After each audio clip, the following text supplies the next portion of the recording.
The following is a production of the Ultimate Fantasy Sports Network.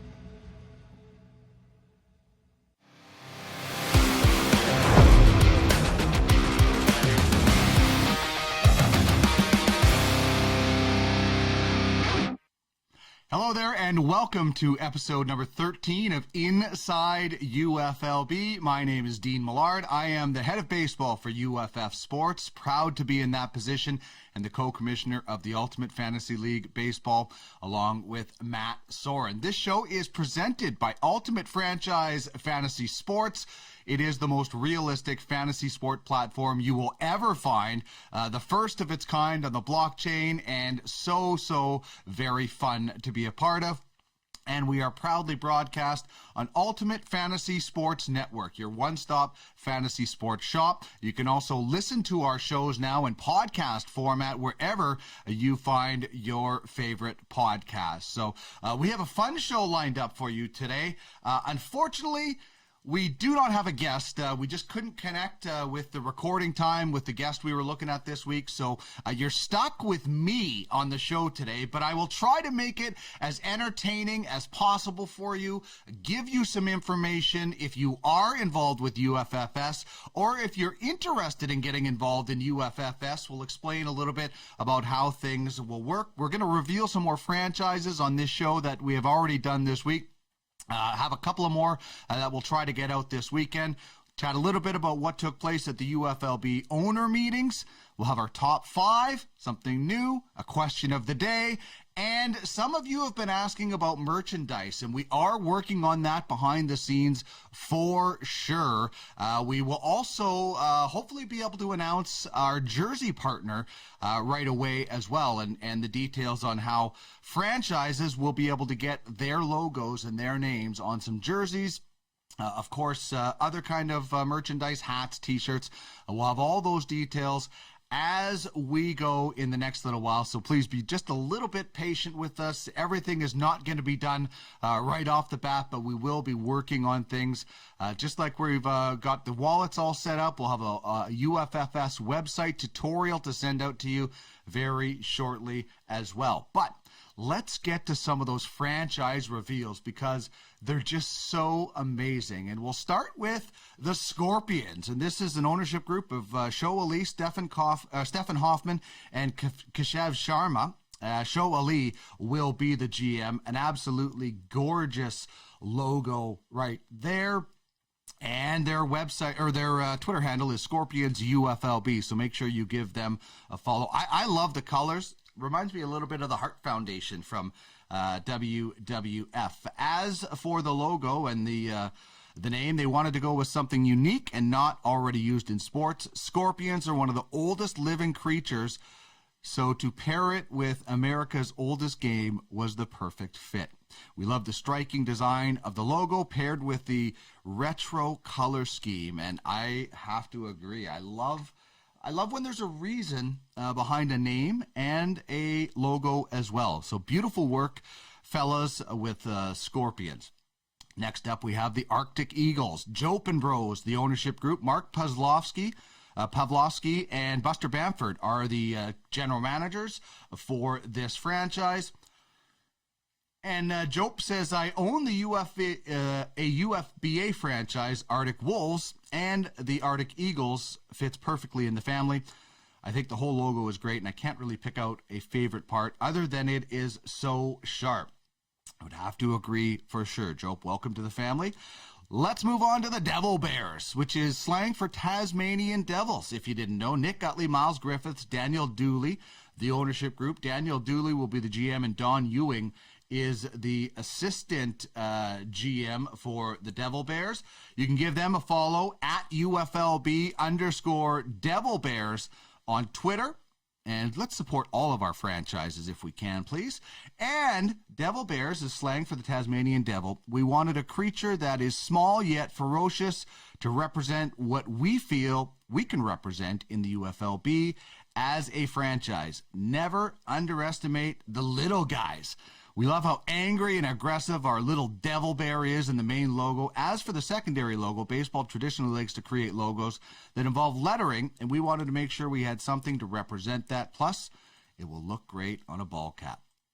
Have to agree, Devil Bears. And yeah, I would not want to meet a Devil Bear on a base path, that's for sure. Let's move to the Rum Runners now. Cherise Schultz is the owner. Hunter Rakes is the GM. And this is a logo. I just love the colors. It really, really pops. And I think the bat touches are a really, really cool thing as well. First, let's get to their Twitter handle, rumrunners_UFLB. And they have a scouting affiliation with Prestige Worldwide. And as for the meaning behind everything, Cherise says, my baseball franchise was destined to be something involving water, as that is where I'm happiest. It was a cool name I'd come up with in the past, and I held on to it until I had a sport that I felt was the perfect fit. This fit like a glove. Nice.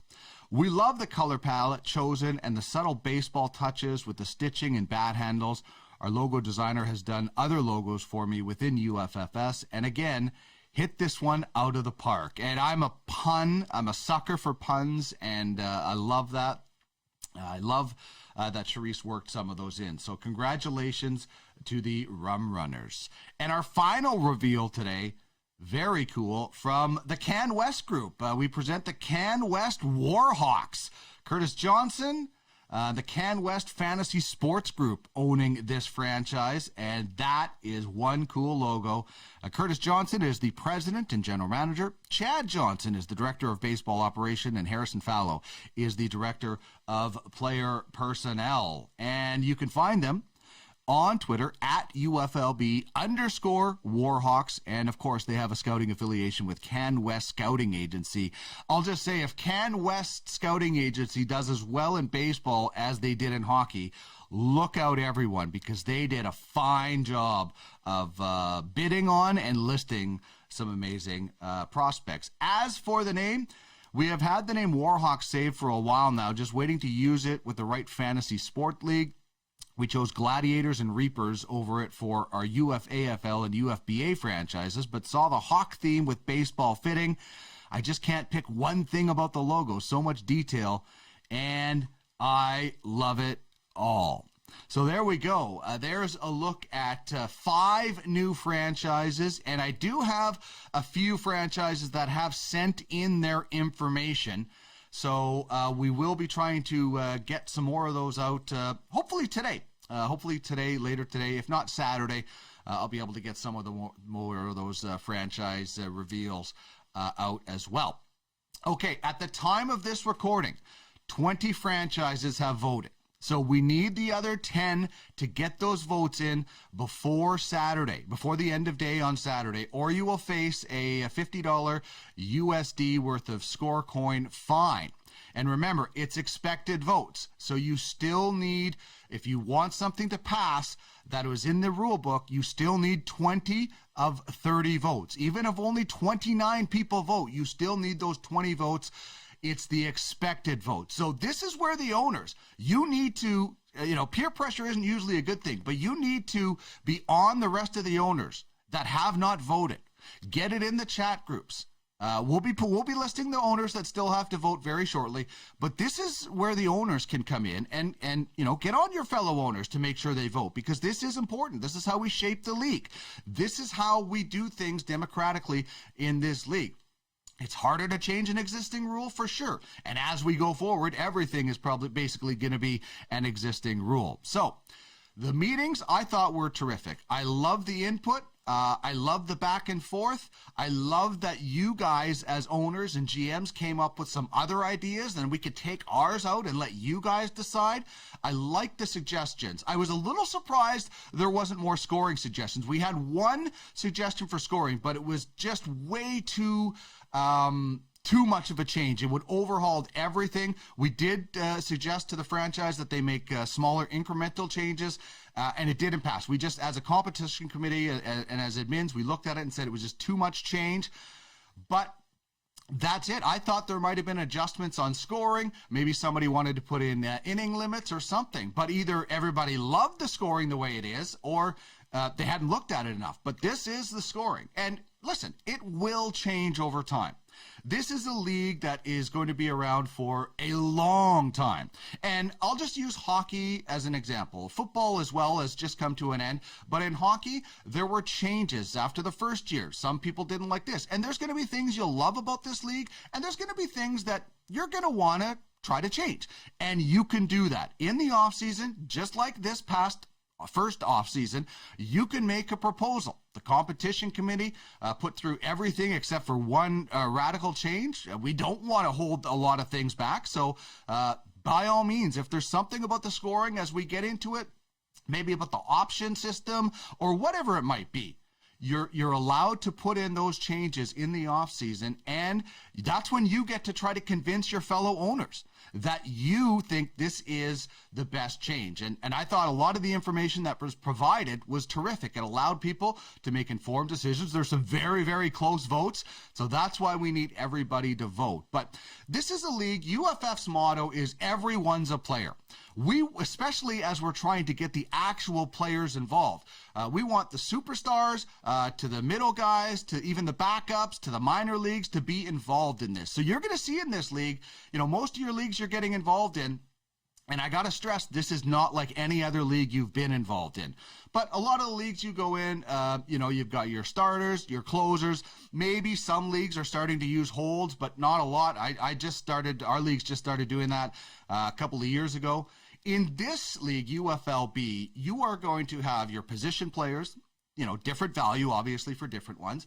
But you're also going to have relief pitchers having value, whether that's some middle relievers, whether that's some later relievers, setup guys, and, of course, closers. We want everybody to have some value. So when Matt and I were looking at this scoring system, what we wanted to do was we wanted to create value for a lot of players, not just value for the hitters, the starters, and the closers. We wanted to make different teams strategize and be able to strategize. And some teams might really like relievers because they could be great for whip, although if you blow up, you get negative points. And then other franchises might just look at massive hitting stats and the regular starting pitching stats and load up on the best starting pitchers and try to have strong rotations. So it gives all franchises the ability to try to build around different positions. And, we did have some inquiries about some scoring categories like defensive categories, but no official submissions. Somebody even actually wanted to put in putouts from a catcher, but it wasn't officially submitted. So keep that in mind. Just because you throw it out on Telegram, or just because you send a DM to one of us does not mean that is official.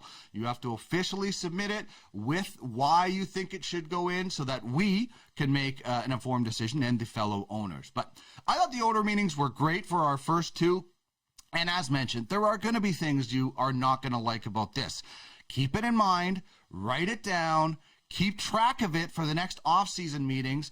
Make it something that the other owners can decide on and campaign for it with your other owners. I mean, I tried to get plus minus out. I campaigned for it in hockey. It didn't happen, and then I accepted it. Do I still like that it's a stat? No, but it is a stat. And if the next offseason I want to try again, I can. So that's the thing I want everybody to know, is that you as owners can have ownership of this league by putting forth decisions in the off season. Until then, just accept it and go with it. And it was asked today about the possible changes in the future. As is stated in the rule book, the changes will take place over a 3-year period. So let's say you wanted quality starts to go up to 10 points from 7 right now. That is something that could be proposed. But what would happen was you wanted it to finish at 10. So the first year it would be 8, the second year it would be 9, and in the third year it would go to the full 10. That's because teams right now will be drafting around the current system. So any changes that come in will happen over a 3-year period, which gives franchises the opportunity to be proactive when they're making their changes and not all of a sudden losing points or gaining points based on a scoring change so drastically. So That's why we are looking at the type of scoring system we have. Again, Matt and I really wanted to make value for a lot of different positions within the game of baseball. Obviously, when you look at the projections are another thing that I wanted to mention. Not all projections are equal or gospel. I mean, I've been in some CBS drafts where I was just shocked by the amount of projections they were giving me. I find a lot of website projections over project too much. And with something as serious as this, professional fantasy baseball, I would be looking everywhere. I would not just be relying on one website, whether that's Fantrax or whatever. I'd be getting some old school magazines. I'd be looking at last year's statistics. I would caution, do not solely rely on the projections that they're giving, because lots of things obviously can happen. But to each their own, whatever you want to go by. I would just do a lot of homework actually when it comes to ranking your players for this draft for sure. All right, let's get now to the question of the day, and this is based on an old high school teacher I had. His name was Myron French, and it was a law class that we took, me and my friend. We just needed another credit. I have no idea why we decided law, but anyway, we did pass it. But he would start every class with a question of the day. So I want to bring up the question of the day when it comes to baseball on every show. And when we talk about the lockout ending, and yes, it will end soon, I'm optimistic. What player do you want your favorite team to sign if you had a choice between these two guys? Freddie Freeman, first baseman, won the World Series with Atlanta, or Carlos Correa? Obviously, pretty superstar player with the Astros. So when you look at this for your team, so I'm a Dodgers fan. Do I look at Freddie Freeman as a guy that's going to replace Max Muncy? Probably not. The Dodgers just lost Seager, but you also have Trey Turner. So if I had to choose between these two guys for this team that I have, that my favorite team, the Dodgers, I'm going with Correa. He's younger, and I feel there's more options in that Dodger lineup for Correa to fit in as opposed to Max Muncy. So for me, that's what I'm looking at. I think Freddie Freeman is terrific. We claim him as Canadian because I think one of his parents is Canadian. But I think that personally, for the team that I cheer for, Carlos Correa would be the better fit positionally. I know Max Muncy is a bit banged up coming back, and listen, I love Freddie Freeman. I think every team wants to have him, but he is 32 years old. There's a 5-year difference, and when most people look at the hitters on the free agent market, these are the two big guys. So love to hear from you. Hit me up on Twitter at the UFLB, and let me know what franchise you cheer for. And between those two guys, who would you want them to sign? Freddie Freeman, first baseman, or Carlos Correa, a shortstop. Again, for me being a Dodgers fan, I think Correa fits better in the lineup, depending on what you do want to do with Trey Turner. Although Trey Turner, I think, really wants to move back to shortstop based on the comments made before he got traded, saying he didn't want to move to second base. So I don't know if that would change a lot. He did, I don't think he looked terrible. It maybe took him a little while to get used to it, but Trey Turner is awesome. If you have Trey Turner and Carlos Correa up your middle, you're liking that as well. All right, let's get to our top 5 list for this show. And today's show, it's my hopes for the lockout. These are what I'm wishing comes out of this year's lockout, which I hope ends very soon. DH for all, and it sounds like that's happening according to Rob Manfred, so that's great. Listen, you can still play small ball, and you can still bunt with a DH. Doesn't mean your DH has to have 6-foot long nostril hairs and breathe fire and only hit home runs or strike out. You can play all kinds of baseball even with a DH. It just means we don't have to see pitchers, A, getting hurt trying to hit, or B, strike out all the time. So this is going to be interesting because there will be some strikeouts cut down for pitchers as they go because they're not getting those free spots on the bingo card. That will be interesting. Salary floor. I would love to see Major League Baseball ensure that every team gets to a minimum salary. This would avoid tanking, and it would ensure more competitive lineups. Let's hope they do that, because obviously we would like to follow suit in UFLB. The draft lottery. Bring this in. This is something that does prevent guaranteed tanking. It prevents the fact that tanking guarantees you getting that pick, because whether it's, I don't know how many teams are going to be involved in the draft lottery, you could go from the number 1 spot to the 4th spot or the 5th spot or maybe the 8th spot. I'm not sure. I don't think every team that misses the playoffs should be in the draft lottery. I'm not sure about that. But I might take the bottom 10 teams, maybe. The bottom 10 teams, and they go into the draft lottery, and whether it's weighted or not, we'll have to see. But some sort of draft lottery, I think, would be awesome for Major League Baseball. Plus, it's another exciting. I can tell you from living in Edmonton, when the Edmonton Oilers won the first overall pick 3 years in a row, the year they won it with Connor McDavid, it was like a Stanley Cup parade was happening. I was in a bar and people went nuts. So it does add some excitement for those teams. I would love at some point to see Major League Baseball have a draft lottery tournament. I mean, in our one league, our one CBS baseball league, we have, it's called the Toilet Bowl, and the bottom teams actually play off for the draft, first overall draft pick.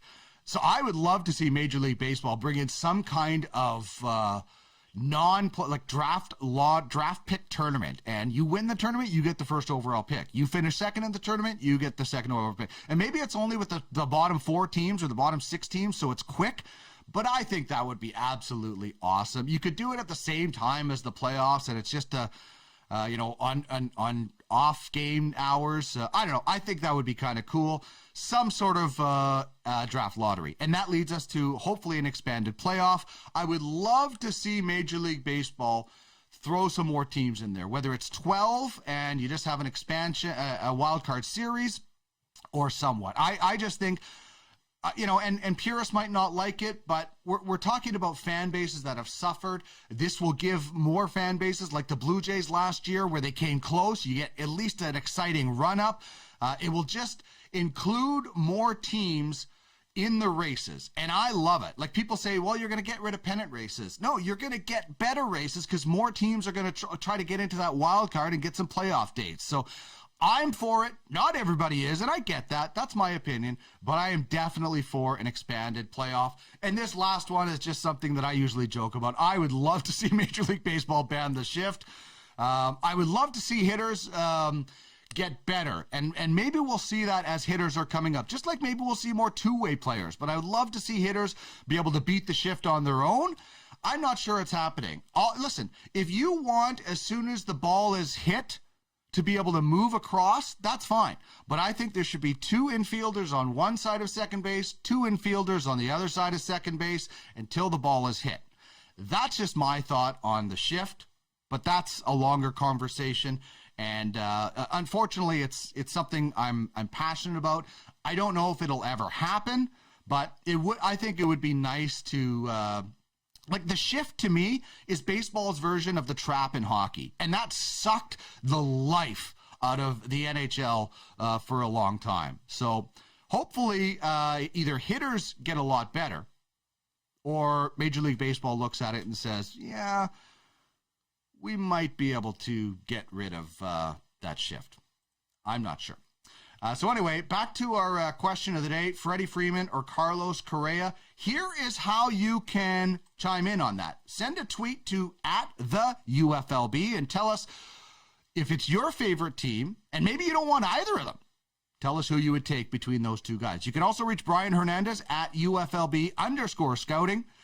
Info UFLB@UFFsports.com is how you can get a hold of us through email. And if you'd like more information on Ultimate Fantasy Sports Network, it's UFSN at UFFsports.com. And make sure you're checking out www.UFFsports.com, where sports NFTs come to play, and UltimateSportsNFTs.com, where you can get the latest, the hottest, the greatest Sports NFTs. Once again, that's UFFsports.com, and UltimateSportsNFTs.com is how you can get in touch with us, and at the UFLB on Twitter is how you can reach out and chime in on the question of the day. As mentioned, these shows are in audio podcast format wherever you find your favorite podcasts. So to and from your commute, you can check this out, and then you can watch the video. Let's hope for good news this weekend with Major League Baseball and the lockout. Rob Manfred saying he's optimistic that the season will start on time. I'm not as optimistic as that, but I do think if there is any time missed, it's going to be very short. That's my opinion. I hope I'm right, and we can get on with baseball. So let's hope we have good luck this weekend from the negotiations. They can get serious about some of the stuff, come together, like the Beatles said, and get us back on the diamond. And good luck to the two teams, Legion and Heatwave, in the SCO Bowl in UFAFL. That's going to be exciting this week as you're watching the Super Bowl. Make sure you check out www.afll.live. That's the American Football Legends League YouTube channel. League games all day Sunday. So as you're getting ready for the Super Bowl, you can just check out AFLL games and watch those. And then, of course, the big game of the week on Monday night, live commentary with Andy McNamara and Dan Esposito, who's an owner in this league as well. It was awesome. I thought that commentary in that game for the game of the week was great. Otto Graham threw for like 900 yards in one of those games. So you're getting to see the best of the best. Joe Montana, I think, was handing off to Walter Payton. I mean, it was awesome. So that was great. And a reminder that these shows are available in podcast format. Just search for Ultimate Fantasy Sports Network wherever you find your favorite podcast. Inside UFLB is part of the Ultimate Fantasy Sports Network. We want to be your one-stop fantasy sports shop. If you have a fantasy sports show, we would love to talk to you about joining our network. It doesn't have to be specifically about UFFS. We have a lot of shows that cover that. If you just want to talk fantasy sports with us, please hit us up. UFSN at UFFsports.com, and we would love to chat with you. One last piece of advice from the great Crash Davis. You be cocky and arrogant, even when you're getting beat. I love that movie. Maybe our top 5 next week will be movies if we don't have anything specific to talk about when it comes to actual Major League Baseball news. We will have a lot of the results of the voting next week and some more franchise reveals as well. And for you owners and GMs, I will be getting out a tutorial video about UFFS and how you can learn to maneuver yourself around that website and the things that you need to do. You can pair that with the sheet we sent out about how franchises can build their rosters. Thank you so much to tuning in. Hopefully we'll get back to the guest portion next week and you don't have to just listen to me for the past 28 minutes or so. Have yourselves a great weekend, everybody. Let's hope for great news on the baseball front and ban the shift.